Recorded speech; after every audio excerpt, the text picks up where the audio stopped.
আসসালামু আলাইকুম। আশা করি আপনারা সবাই ভালো আছেন। আজকে আপনাদের মাঝে নতুন আরেকটি ভিডিও নিয়ে আসলাম। এই ভিডিওতে আপনারা সৌদি আরব ফুড ডেলিভারি বিষয়ে কিভাবে ফুড ডেলিভারি কাজ করতে গিয়ে কি কি কথা, কি কি শব্দ আরবিতে বলতে হবে সৌদিদের সাথে আপনারা জানতে পারবেন এই ভিডিওটি দেখলে।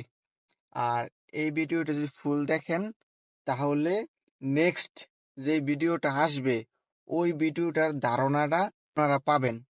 নেক্সট যে ভিডিওটা আসবে ওই ভিডিওতে আমি আপনাদের প্র্যাকটিক্যাল ভাবে সৌদিগোর সাথে কথা কিভাবে বলি আর ফুড ডেলিভারি দিতে গিয়ে কি কি কথা আমার বলতে হয় সম্পূর্ণ কথাগুলো আমি আপনাদের মাঝে তুলে ধরবো। এর জন্য আমার এই ভিডিওটা ফুল দেখবেন। আর পরবর্তীতে ভিডিওটা দেখার জন্য আপনারা আমার ছোট্ট এই চ্যানেলটাকে সাবস্ক্রাইব করে পাশে থাকবেন। অল্প কিছু আরবি ভাষা আপনাদের জানতেই হবে। এই যদি না জানেন তাহলে কিন্তু আপনারা ফুড ডেলিভারি কাজ করতে পারবেন না, হতাশ হয়ে যাবেন। অবশ্যই আপনারা পারবেন। আর এই শব্দগুলো চেষ্টা করবেন সৌদি আরব না এসে শিখার জন্য। বাংলাদেশ যে কদিন আপনি সৌদি আরব আসার আগে আপনি এই শব্দগুলো যদি শিখে আসেন, সৌদি আরব আসার জন্য আপনি সাকসেস। শব্দগুলো: واحد اتنين تلاتة أربعة خمسة ستة سبعة ثمانية تسعة 10। আমি এখন 10 1 2 গুনলাম। واحد এক, خمسة পাঁচ, 10 10।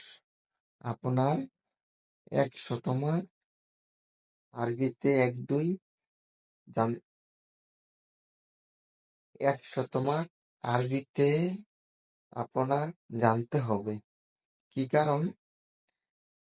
আপনি তো যে আপনি যে খানাটা ডেলিভারি দিবেন ওই সৌদি মহিলা হোক পুরুষ হোক আপনারে যদি ক্যাশ টাকা দেয় তাহলে ওই আরবিতে কথা বলবো, আপনার তো ওই টাকাটা ওরে বুঝিয়ে দিতে হবে। এই কারণে আপনার আরবিতে 1 2 জানতে হবে। দ্বিতীয়ত, সৌদিদের বাসার সামনে আরবিতে লেখা থাকে বাসা নাম্বার। এই বাসা নাম্বারটা ওই আরবিতে বলবে আর আপনার দেখে মিলাইতে হবে আরবিতে যে নাম্বারটা বললো ওই বাসার নাম্বারটা মিলছে কিনা।